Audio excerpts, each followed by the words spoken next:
దేవుని మన పక్షమున ఉండగా మనకు విరోధి ఎవడు? ఈరోజు నాకు మాట చెప్తాను వినండి.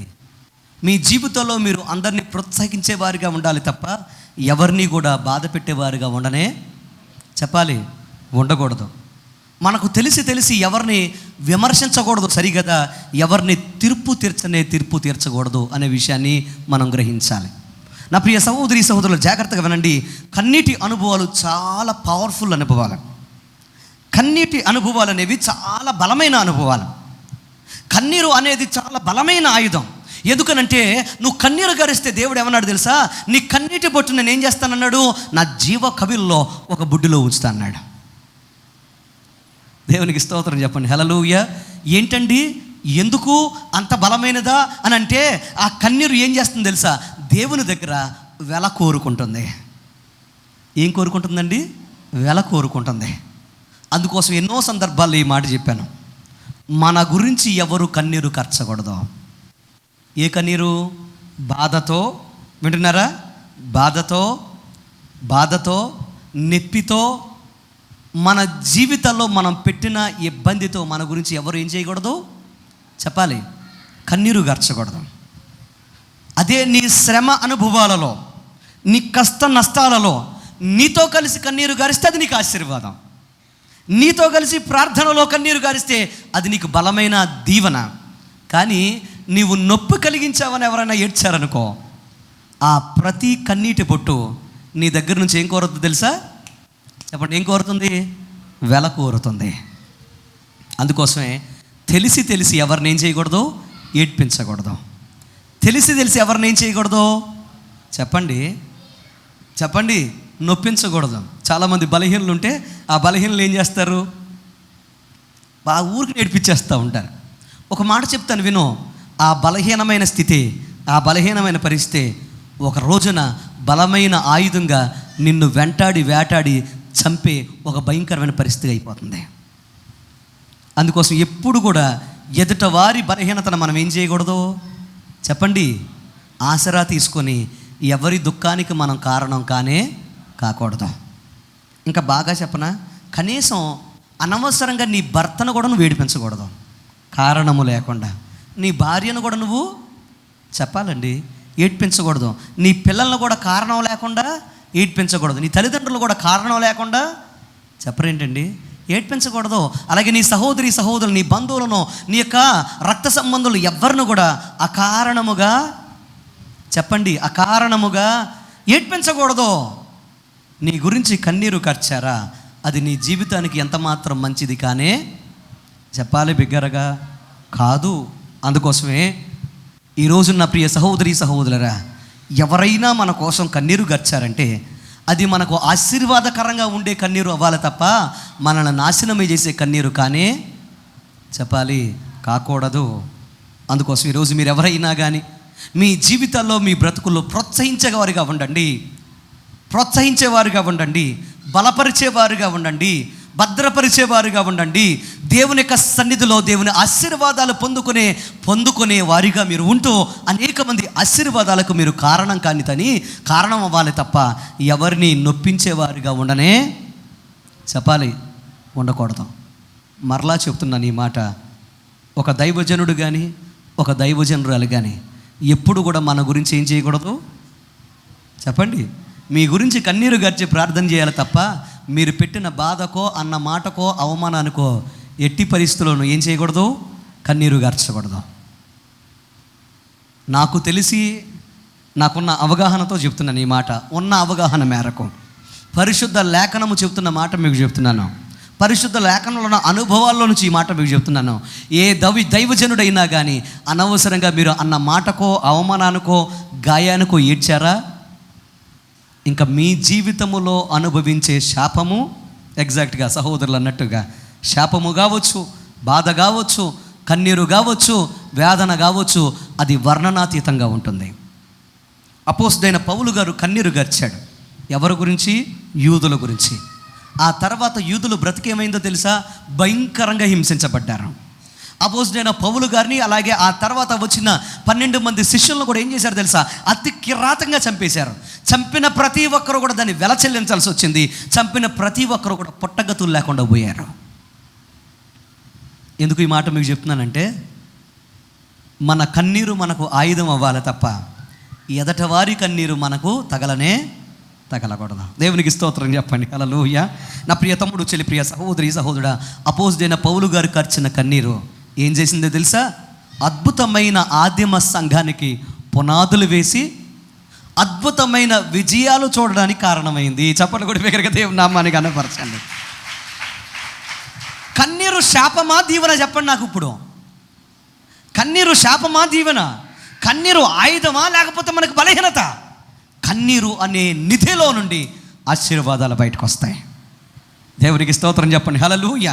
కన్నీరు గచ్చే వ్యక్తులలో నుండి, కుటుంబాల్లో నుంచి బలమైన వ్యక్తులు బయటకు వస్తారు. బలమైన సాధనాలు బయటకు వస్తాయి.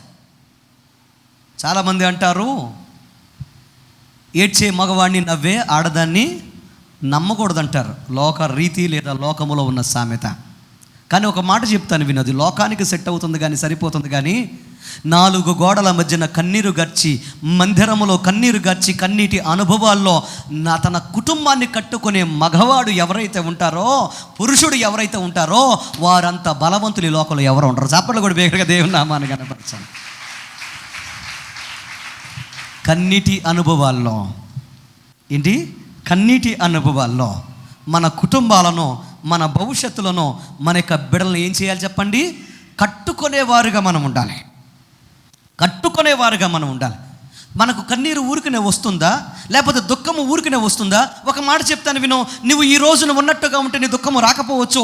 ఈ రోజున ఉన్నట్టుగా ఉంటే నీకు ఒకవేళ పశ్చాత్తాపము, పరితాపము కలగకపోవచ్చు. కానీ ఒక మాట చెప్తాను విను.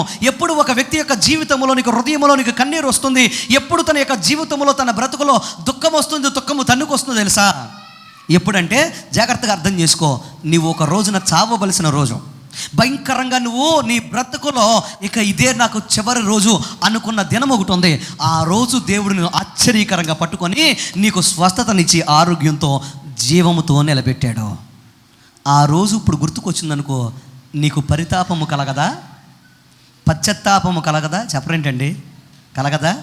ఒకరోజు ముద్ద లేదు, ఒకరోజు చాలా కంగారు పడిపోయావు, అప్పు దొరకలేదు, ఎవరు నీకు ముద్ద పెట్టే పరిస్థితి లేదు, నువ్వు నడిచే పరిస్థితి లేదు, అవమానపడిపోతాను అనుకున్నావు. అలాంటి సందర్భంలో ఆశ్చర్యకరంగా దేవుడు నీకు సహాయం చేశాడు. ఈరోజు సమృద్ధిలోనికి వచ్చేసావు. ఇప్పుడు ఒక్కసారి ఆ రోజును జ్ఞాపకం చేసుకుంటే నీకు దుఃఖం పొందుకురాదా? దుఃఖం పొంగుకురాదా? పశ్చాత్తాపము, పరితాపము కలగదా? చెప్పరేంటండి, ఖచ్చితంగా కలుగుతాయి. హాస్పిటల్లో చచ్చిపోతాము, కరోనా వల్ల, వ్యాధుల వల్ల, ఇక నేను స్వస్థపడను అనుకున్న దినాన దేవుడు నీకు ఆశ్చర్యకరమైన స్వస్థతనిచ్చి మరలా సజీవురాలుగా నిలబెట్టాడు. ఆ దుఃఖకరమైన, మరణకరమైన దినాన్ని గుర్తు చేసుకుంటే నీకు దుఃఖం రాదా? చెప్పరేంటండి, కంటి వెంట కన్నీరు రాదా? ప్రభువుకు కృతజ్ఞతాస్తుతులు చెల్లించాలి అనే ఆలోచన, అనే ఒక తలంపు, అనే భారము నీలో నుంచి రాదా? నీ యొక్క కడుపులో పుట్టదా? చెప్పాలి, ఖచ్చితంగా పడదు. దేవునికి స్తోత్రం కలుగునుగా. అందుకోసమే ప్రభువు చేసిన మేలులను మనం ఎప్పుడేం చేయకూడదు? మరిచిపోకూడదు. అనుదినము, అనుక్షణము వాటిని జ్ఞాపకం చేసుకుంటూ దేవునికి కృతజ్ఞతాస్తుతులు చెల్లించేవారుగా మనం ఉండాలి. చూడండి, వాక్యాన్ని మనం గమనిద్దాం. రాజుల 2వ గ్రంథం 20వ అధ్యాయము 5వ వచనం. రాజుల 2వ గ్రంథం 20వ అధ్యాయం 5వ వచనం.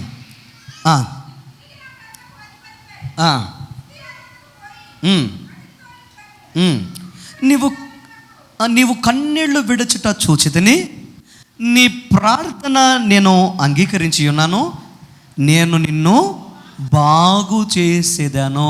దేవునికి స్తోత్రం చెప్పండి. హల్లెలూయా. మరలా చదువుదాం, చూడండి. నీవు కన్నీళ్లు విడుచుట చూచితిని, నీ ప్రార్థన నేను అంగీకరించి ఉన్నాను, నేను నిన్ను బాగు చేసేదను. జాగ్రత్తగా వింటున్నారా? మొదటి అనుభవం ఎవరి అనుభవం? అపోస్తలుడైన పౌలు గారు కన్నీరు గర్చారు. ఆ కన్నీటి వలన ఏమైంది అని అంటే, సంఘానికి పునాదులు పడినాయి. దేవునికి స్తోత్రం చెప్పండి. హల్లెలూయా. ఏం పడినవి? సంఘానికి పునాదులు పడినాయి. అపోస్తలుడైన పౌలు గారి యొక్క కన్నీటి ఆయుధం వలన అద్భుతాలు జరిగినాయి. ఇక్కడ మీరు వాక్యాన్ని గమనిస్తే, ఒక వ్యక్తి కన్నీరు గారుస్తున్నాడు. ఎవరతను? సామాన్యుడా? చెప్పాలి, సామాన్యుడా కాదు. ఎవరు? రాజైన, చెప్పాలి, రాజైన హిజ్కియా. ఆశ్చర్యం అనిపించట్లేదా? సామాన్యులు ఏడ్చి, పనికిరాని వాళ్ళు ఏడ్చి, బాకీ వాళ్ళు ఏడ్చి, పని చేసుకునే వాళ్ళు ఏడ్చి, డబ్బున్న వాళ్ళు ఏడ్చి, ధనమున్న వాళ్ళు ఏడ్చి, ఆరోగ్యం ఉన్న వాళ్ళు ఏడ్చి, ఆఖరికి మంత్రులు ఏడ్చి, ఆఖరికి పాలించే వాళ్ళు ఏడ్చి, ఆఖరికి రాజులు కూడా ఏడిస్తే ఇంక అందులో అర్థం ఉందా? ఎవడండి తప్పించుకునేది? ఏడవకుండా దుఃఖపడకుండా ఎవరు తప్పించుకునేది? అవకాశం లేదా? అవకాశం లేదా? మీకు ఒక మాట చెప్పనా, చాలామంది వారు ఎప్పుడు కూడా నేను ఏడవను అని అనుకుంటారు. కొంతమంది సహోదరులు అయితే చీటికి మాటి కారణం లేకుండా ఏడ్చేస్తారు. వాళ్ళకి పిలవకపోయినా కానీ కన్నీళ్ళు ఎక్కడ ఉంటాయి చెప్పండి? కళ్ళల్లోనే ఉంటాయి, ఊరుకుని ఏడ్చేస్తారు. వాళ్ళ సున్నిత మనస్కులు కనుక. కొంతమంది సహోదరులు ఉంటారు, చాలా కఠినంగా ఉంటారు. వారి లోన ఎంత బాధపడినా కానీ కంటి వెంట మాత్రం చెప్పండి కన్నీటి బొట్టు రాలదాం. కానీ ఒక మాట చెప్పనా, ఎంత ధైర్యంగా, ఎంత దృఢంగా, ఎంత బలంగా నిలబడే మనిషి అయినా జాగ్రత్తగా విను, జీవితంలో ఖచ్చితంగా ఏడుస్తారు. ఏదో సందర్భంలో ఖచ్చితంగా ఏడుస్తారు. ఎందుకు ఈ మాట మీకు చెప్తున్నాను తెలుసా? ఒక మనిషి తన జీవితంలో ఉక్కిరి బిక్కిరి అయిపోయే పరిస్థితులు ఉంటాయి, గజగజ వణికిపోయే పరిస్థితులు ఉంటాయి, ఏమాత్రం ఊపిరాడని పరిస్థితులు కూడా మనిషిని వెంటాడతాయి. ఒక మనిషి తన జీవితంలో దిగిపోయినప్పుడు, బాధలో ఉన్నప్పుడు, కష్టంలో ఉన్నప్పుడు, కన్నీళ్ళలో ఉన్నప్పుడు, రేపు అనేది అంధకారం అయిపోయినప్పుడు, ఆధారం కోల్పోయినప్పుడు, కూర్చున్న స్థలము కృంగిపోయినప్పుడు, నిలబడిన స్థలము తన జీవితంలో ఏమాత్రం ఆధారం లేకుండా కిందకి వెళ్ళిపోయినప్పుడు, ఇక బ్రతుకుకు ఆధారం లేదని అనుకున్నప్పుడు ఎంతటి వాడైనా ఏడవలసిందే, ఎంతటి వాడైనా కన్నీరు గార్చి దుఃఖపడవలసిందే, రోదించవలసిందే. హిజ్కియా జీవితంలో కూడా అదే జరిగింది. సింహాసనం మీద కూర్చొని చక్కగా పరిపాలన చేస్తున్నాడు, రాజుగా ఉన్నాడు. సడన్గా వచ్చి దైవజనుడు ఏమన్నాడు తెలుసా? నీ ఇల్లు చక్క పెట్టుకో, నువ్వు చచ్చిపోతున్నావు అన్నాడు. ఏమన్నాడు? నీ ఇల్లు చక్క పెట్టుకో, నువ్వు చనిపోవడానికి సిద్ధపడు అని అన్నాడు. ఒక్కసారిగా తన నుంచున్న స్థలము, తన కూర్చున్న సింహాసనం ఏమైపోయింది చెప్పండి? ఏమైపోయింది? అధపాతాళానికి, లేదా ఎక్కడికో కానరాని స్థితిలోనికి, లేకపోతే ఎక్కడో ఒక అగాధంలోనికి వెళ్ళిపోయినట్టుగా అయిపోయింది. ఏంటి, నేను బ్రతకనా? నా జీవితం కొన్ని క్షణాల్లో ముగించబడుతుందా? నా బ్రతుకు కొన్ని క్షణాల్లో తెల్లారిపోతుందా? ఇంకా నా జీవితం ఇంతేనా అని తెలిసిన తర్వాత ఇంకా తన జీవితములో, తన బ్రతుకులో మౌనంగా ఉండలేకపోయాడు. మౌనంగా ఉన్నాడా చెప్పండి? మౌనంగా ఉన్నాడా? ఏం చేస్తున్నాడు?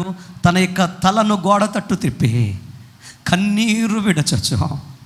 తమ్ముడు, చెల్లి, ప్రియ సహోదరి, సహోదరా, కన్నీరు విడచొచ్చు, కన్నీరు విడచొచ్చు అంటున్నాడు. దేవా యెహోవా, నన్ను చూడు నాయనా, నా బ్రతుకును చూడయ్యా, నా కన్నీటి అనుభవాలను చూడు నాయనా, నా యథార్థమైన జీవితాన్ని చూడు ప్రభా, నా పరిస్థితిని అర్థం చేసుకోనైనా. ఏ ప్రభా, ఇలాగ అర్ధాంతరంగా నా జీవితాన్ని ముగించేస్తే ఇంకా నా పిల్లలు ఏమవుతారు, నా రాజ్యం ఏమవుతుంది, ఇంకా నేను ఏది కూడా సిద్ధపరచలేకపోయాను కదా నాయనా అని ఏం చేస్తున్నాడు? కన్నీరు కారుస్తున్నాడు. దేవునికి స్తోత్రం చెప్పండి అందరూ. హల్లెలూయా.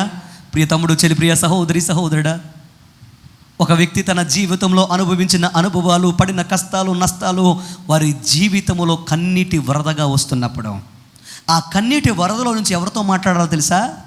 చెప్పండి, ఎవరితో మాట్లాడాలి? దేవునితో మాట్లాడాలి, దేవునితో మాట్లాడాలి, దేవునితో మాట్లాడాలి. మరలా చెబుతున్నాను, నాకు ఏదైనా ఇబ్బంది కలిగితే, ఒక దైవజనుడికి మాట మీకు చెప్తున్నాను, ఏదైనా కష్టకరమైన పరిస్థితులు ఏర్పడితే, ఏదైనా ఒక పని చేయాలనే పరిస్థితులు ఏర్పడితే, ఎవరికైనా బాగోలేదనుకో, అప్పుడు నేను ఏం చేస్తాను తెలుసా? వెంటనే నేను చేసే పని ఏంటంటే, కనీసం మోకరించే స్థలము అక్కడ అవకాశం లేకపోతే హృదయములో అక్కడికక్కడే దేవునితో మాట్లాడతాను. దేవా, యేసయ్యా, ఈ పరిస్థితులు మీరు చూడండి నాయన, నాకు అవకాశం దొరికితే వెంటనే ఏమో తెలుసా? లెట్స్ ప్రే, మనం ప్రార్థన చేద్దాం. ఏం చేద్దాం చెప్పాలి? మనం ఏం చేద్దాం? ప్రార్థన చేద్దాం. ప్రార్థన పరిస్థితులను చెప్పండి, ప్రార్థన పరిస్థితులను, జీవితాల్ని, బ్రతుకుల్ని మార్చేస్తుంది. ప్రార్థించేవాడికి ఎవడూ ఎదురెళ్ళలేడండి. మీకు తెలిసి మాట? ప్రార్థించేవారికి ఎవరు చెప్పండి ఎదురెళ్ళారు. ఎందుకో చెప్పనా? The most powerful men in this world, those who pray to God. దేవునికి స్తోత్రం చెప్పండి. హల్లెలూయా. ఎవరైతే దేవునికి బలంగా ప్రార్థన చేస్తారో వారే బలమైన సమూహము, వారే బలమైన సైనికులు. ఎందుకనంటే ఈ లోకంలో ఆయుధాలు కలిగిన వాడిని ఎదుర్కోవచ్చు, ఈ లోకంలో ధనవంతుడిని ఎదుర్కోవచ్చు, ఈ లోకంలో బలవంతుల్ని ఎదుర్కోవచ్చు, కానీ ప్రార్థనా పరులను ఎవరో కూడా ఏం చేయలేరు, ఎదుర్కోలేరు. దుష్టుడు ఎక్కడ ఓడిపోతాడు తెలుసా? చెప్పండి. దుష్టుడు ఎవరి దగ్గర ఓడిపోతాడు? చెప్పట్లేదు. ఎవరి దగ్గర ఓడిపోతాడు? ప్రార్థనా పరుల దగ్గర ఓడిపోతాడు. ఖచ్చితంగా ఓడిపోతాడు. ఎందుకో చెప్పనా? ప్రార్థన సాహస్కార్యాలు చేస్తుంది. బిగ్గరగా దేవునికి స్తోత్రం చెప్పండి. హల్లెలూయా. అందుకోసమే ప్రార్థన ఒక వ్యసనంగా మార్చేసుకోవాలి. ప్రార్థన మనం ఎలా మార్చేసుకోవాలి? వ్యసనంగా మార్చేసుకోవాలి. ప్రభుతో మాట్లాడడం వ్యసనంగా మార్చేసుకోవాలి. ప్రభువుకు చెప్పడం మనం వ్యసనంగా మార్చేసుకోవాలి. ప్రార్థన నీ జీవితంలో నీకు తోడుగా ఉంటే, నా ప్రియ తమ్ముడు, చెల్లి, ప్రియ సహోదరి, సహోదరుడా, ఏ సైతాను కానీ, ఏ సైతాను శక్తులు కానీ, ఏ చేతపడతనం కానీ, ఏ చెల్లంగితనం కానీ నిన్ను కనీసం టచ్ చేయను కూడా టచ్ చేయలేదు.